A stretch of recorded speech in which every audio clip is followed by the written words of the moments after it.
दोस्तों, आज मैं आप लोगों को एक ऐसी रानी की कहानी सुनाऊंगी जिसने लालच में आकर अपनी बेटी का विवाह एक अजगर के साथ कर दिया।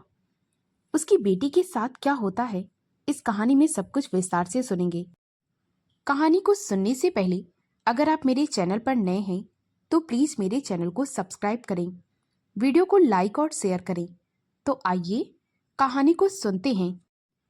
चंदनपुर नगरी में एक राजा राज्य करता था। राजा की दो रानियां थीं, बड़ी रानी शोभा और छोटी रानी रूपा।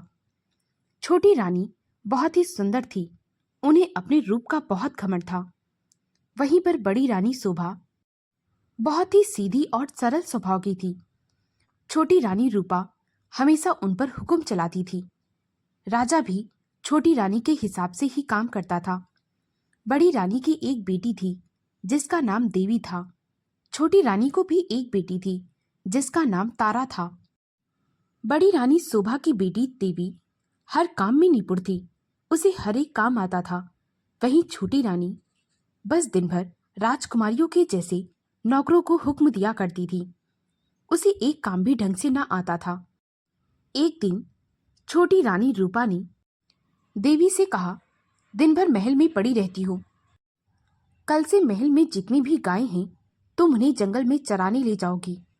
जब यह बात रानी शोभा को पता चली तो वह बहुत दुखी हुई, परंतु कुछ कह ना पाई, क्योंकि वह जानती थी कि अगर देवी ने इस काम के लिए मना किया या फिर मैंने देवी को यह काम ना करने दिया तो छोटी रानी किसी ना किसी और तरीके से मेरी बेटी को परेशान करेगी। इसीलिए वह कुछ नहीं बोली। अगले ही दिन देवी सुबह सुबह सारी गायों को लेकर जंगल में उन्हें चराने चली गई। जब वह गायों को चराकर लौट रही थी तभी अचानक से उन्हें पीछे से आवाज आई, राजकुमारी राजकुमारी, क्या तुम मुझसे विवाह करोगी? जब यह बात देवी ने सुनी तो वह इधर उधर देखने लगी। उसे कोई दिखाई ना दिया। वह डर के मारे गायों को जल्दी हाँकते हुए अपने महल पहुंच गई। रात में जब वह अपनी माँ के पास सोई हुई थी तो उसने सारी बातें अपनी माँ को बताई। रानी शोभा कहने लगी, हो सकता है बेटा तुम्हारा कोई वहम हो। वह कहने लगी, नहीं माँ, मुझे सचमुच में वह आवाज सुनाई दी थी। उस दिन तो कैसे तैसे बड़ी रानी शोभा ने देवी को समझा बुझाकर सुला दिया। अगले दिन वह सुबह सुबह फिर से गायों को लेकर चराने चली गई। आज जब वह गायों को चराकर लौट रही थी तो फिर से उसे आवाज सुनाई दी। वह जल्दी जल्दी गायों को हाँककर फिर से महल आ पहुंची। वह अपनी माँ से कहने लगी, माँ, अब तो बहुत हो गया, आज भी मैंने वही आवाज सुनी है। इस पर उसकी माँ कहने लगी, हो सकता है भगवान हमारी मदद करना चाहते हों। कल तुम जब वह आवाज सुनोगी तो तुम उससे कह देना कि तुम जो कोई भी हो, कल सुबह सुबह मेरे महल में आ जाना, मैं तुमसे विवाह कर लूंगी। अगले दिन जब देवी जंगल में गायों को लेकर गई और उन्हें चराकर लौट रही थी तो फिर से पीछे से आवाज आई। आज देवी रुक गई, पीछे मुड़कर देखा तो कोई ना था। वह डरते डरते कहने लगी, ठीक है, कल तुम मेरे महल आ जाना, मैं तुमसे विवाह कर लूंगी। इतना कहकर वह फिर से अपनी गायों को जल्दी भगाते हुए वहां से लेकर चली गई। अगले दिन सुबह सुबह दरवाजे पर दस्तक होती है। बड़ी रानी शोभा जब दरवाजा खोलती हैं तो देखकर एकदम हैरान रह जाती हैं। दरवाजे पर एक बहुत बड़ा अजगर बैठा था। बड़ी रानी चिल्लाने लगती हैं। सभी लोग वहां इकट्ठा हो जाते हैं। तभी वह अजगर कहने लगता है, तुम्हारी बेटी देवी ने मुझे यहाँ पर आने के लिए कहा था।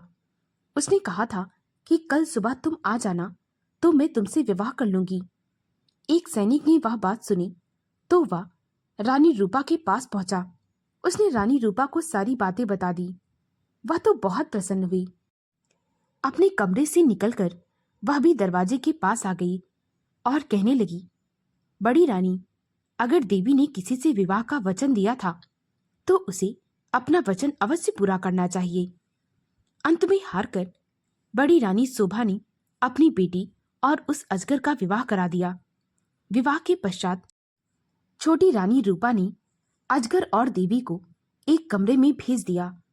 बड़ी रानी शोभा बहुत परेशान थी। वह मन ही मन भगवान का सुमिरन कर रही थी। वह मन ही मन सोच रही थी, ना जाने वह अजगर मेरी बेटी के साथ क्या करेगा। वह भगवान से कह रही थी, हे भगवान, जल्दी से रात कटे, मैं अपनी बेटी को देखूं।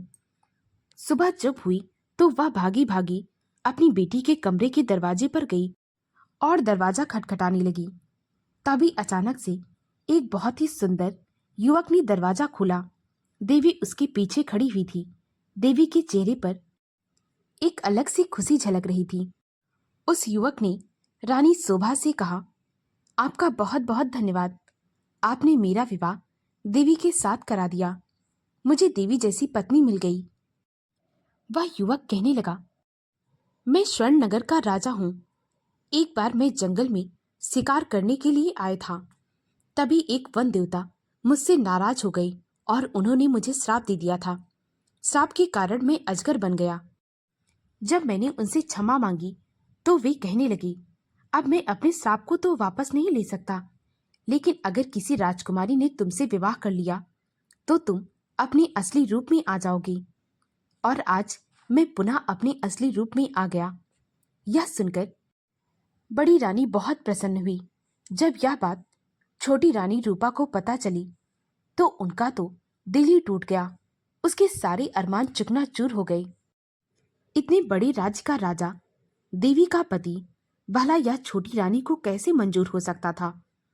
ऐसा पति तो वह अपनी बेटी तारा के लिए ढूंढ रही थी। उसने तुरंत ही अपनी बेटी तारा को अपने पास बुलाया और कहने लगी, कल से तुम सारी गायों को ले जाकर जंगल चराने जाओगी। अपनी माँ की यह बात सुनकर तारा तुनक गई और कहने लगी, सारे नौकर मर गए हैं क्या? जो गायों को चराने मुझ जैसी राजकुमारी जाएगी। राजकुमारी तारा अपनी माँ पर चिल्लाने लगी। इस पर रानी रूपा ने उससे कहा, यह मेरा हुक्म है, तुम्हें गायों को चराने जाना ही होगा। और याद रखना, जंगल में अगर तुम्हें कोई आवाज पुकारे और तुमसे विवाह करने के लिए कहे तो तुम विवाह करने के लिए तैयार हो जाना। तारा को छोटी रानी का हुक्म मानना पड़ा, क्योंकि वह जानती थी कि उसकी माँ उसे कैद में भी डलवा सकती है। अगले दिन सुबह सुबह वह गायों को लेकर गई। जब वह गायों को चराकर वापस आ रही थी तो उसे कोई आवाज सुनाई ना दी। शाम को जब वह गायों को लेकर महल आई तो छोटी रानी रूपा ने उससे पूछा तो वह कहने लगी, मुझे किसी भी आवाज ने ना पुकारा। ऐसे ही जब एक हफ्ते बीत गए, छोटी रानी को यह लगा कि मेरी बेटी को किसी भी ने नहीं बुलाया, तो वह अपने सैनिकों को हुक्म देती है और कहती है, जंगल में जाओ और जो भी अजगर मिले उसे पकड़कर महल में ले आना। छोटी रानी की हुक्म को मानकर कुछ सैनिक जंगल गए और वहां से एक बहुत ही मोटा ताजा अजगर पकड़कर ले आए।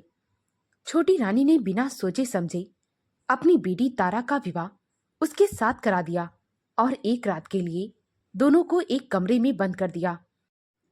जब सुबह हुई तो वह अपनी बेटी के कमरे का दरवाजा खटखटाने लगी।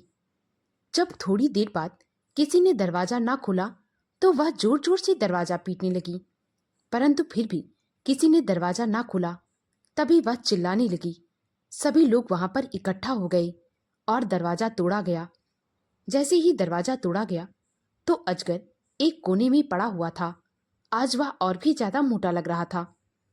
तारा का तो कहीं अता पता ना था। छोटी रानी रूपा कहने लगी, मेरी बेटी तारा कहाँ गई? मेरी बेटी तारा कहाँ गई? इस पर रसोइये ने कहा, वह तो अजगर के पेट में ही है, तभी तो यह इतना मोटा दिख रहा है। यह सुनकर छोटी रानी जोर जोर से रोने लगी। बड़ी रानी शोभा उन्हें संभाल रही थी। इस पर रसोइये ने कहा, आप चिंता ना करें, हमें इस अजगर का पेट फाड़ना चाहिए। हो सकता है हमें छोटी राजकुमारी जीवित मिल जाए। राजा ने तुरंत ही अपने सैनिकों को आदेश दिया कि अजगर का पेट फाड़ दिया जाए। अजगर का जब पेट फाड़ा गया तो राजकुमारी तारा उसके पेट से बाहर निकल आई। तारा की हालत काफी खराब थी। छोटी रानी ने उसे अपनी छाती से लगा लिया। आज छोटी रानी को अपनी गलती का एहसास हो गया था। उन्हें समझ आ गया था कि उन्होंने बड़ी रानी के साथ हमेशा गलत किया है। उन्होंने बड़ी रानी से माफी मांगी सभी लोग बहुत ही प्यार के साथ रहने लगे। दोस्तों, अगर यह कहानी आपको अच्छी लगी हो तो प्लीज़ मेरे वीडियो को लाइक और शेयर करें। मुझे ज़्यादा से ज़्यादा सपोर्ट करें ताकि मैं आप लोगों के लिए और भी अच्छी अच्छी कहानियाँ ला सकूं। कहानी को पूरा सुनने के लिए बहुत बहुत धन्यवाद।